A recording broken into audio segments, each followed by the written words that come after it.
Welcome back. 12 नवंबर 2024 एक आम सा यूट्यूबर एक कमरे में बैठकर यूट्यूब के लिए वीडियो बना रहा था। उसने अपनी ऑडियंस से सवाल किया कि क्यों 90% इंडियंस अगली होते हैं। मान लीजिए अगर एक जगह पर 10 इंडियंस हैं तो उसमें से 9 इंडियंस क्यों अगली होते हैं। क्यों किसी की हाइट छोटी, किसी का बैली फैट, किसी की सूजी हुई आंखें और दीगर मसाइल उनके साथ हो रहे हैं। उस यूट्यूबर ने अपनी परसेप्शन के हिसाब से 2 रीजंस बताए जिनकी वजह से 90% इंडियंस अगली दिखते हैं, और इन 2 वजूहात की वजह से 90% इंडियंस अपनी सेल्फ इम्प्रूवमेंट और शेप इम्प्रूवमेंट में कंसंट्रेट नहीं करते, जिनकी वजह से 90% इंडियंस अगली दिखते हैं। उस यूट्यूबर ने 90% इंडियंस की अगली होने की पहली वजह बताई अरेंज मैरिज, जबकि दूसरी वजह स्लेवरी यानी कि गुलामी, जो कि हम आज़ादी से पहले करते आए हैं। उस यूट्यूबर ने अपनी पहली रीज़न यानी कि अरेंज मैरिज को एक्सप्लेन करते हुए कहा कि ये रीज़न लड़कों को ऐसा फील कराती है कि looks don't matter for the girls. उसने कहा कि अरेंज मैरिज एक ऐसी सोच को जन्म देती है जिसके मुताबिक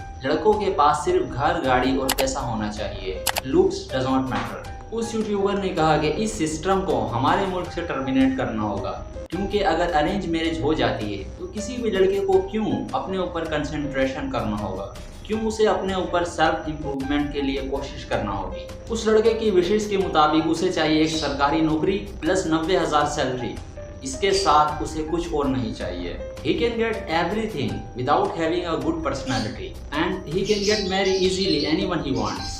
लेकिन पहले के ज़माने में ऐसा नहीं था। पहले के ज़माने में एक लड़की को एक प्रोटेक्टर चाहिए होता था, एक लड़की को एक मुहाफिज और एक ऐसा इंसान चाहिए होता था जो कि उसकी हिफाजत कर सके। दैट्स वाई पहले के दौर में पर्सनैलिटी मैटर्स। मूव ऑन करते हुए उस इंडियन ने अपनी दूसरी पॉइंट को एक्सप्लेन करना शुरू कर दिया। उसने कहा कि हम इंडियंस ने सैकड़ों साल गुलामी सही है और इंडियंस की अगली होने की वजह सिर्फ और सिर्फ अरेंज मैरिज और दूसरी वजूहात ही नहीं बल्कि गुलामी भी है। उसने कहा कि ब्रिटिश के वजह से हमारे ऊपर बड़े जुल्म हुए, हमें लूटा गया, हमें हर तरफ से बेबस और लाचार किया गया।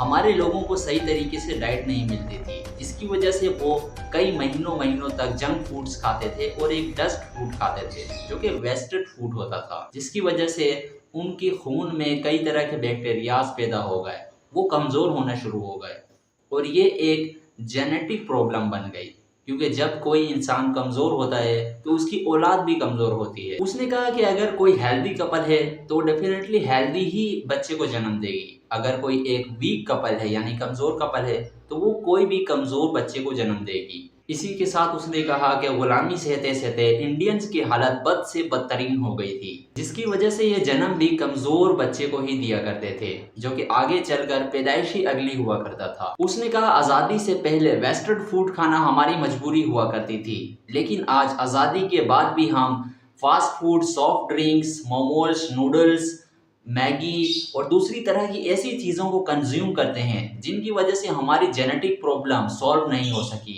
और आज तक 90% इंडियंस अगली दिखते हैं। ये डिजीज़ हमारे जीन में शामिल हो चुकी है और ये उसी वक्त कंट्रोल होगी जब हर इंडियन हेल्दी डाइट लेगा। उस यूट्यूबर ने कहा कि यही 2 मेन रीजंस हैं जिनकी वजह से 90% इंडियंस आर अगली।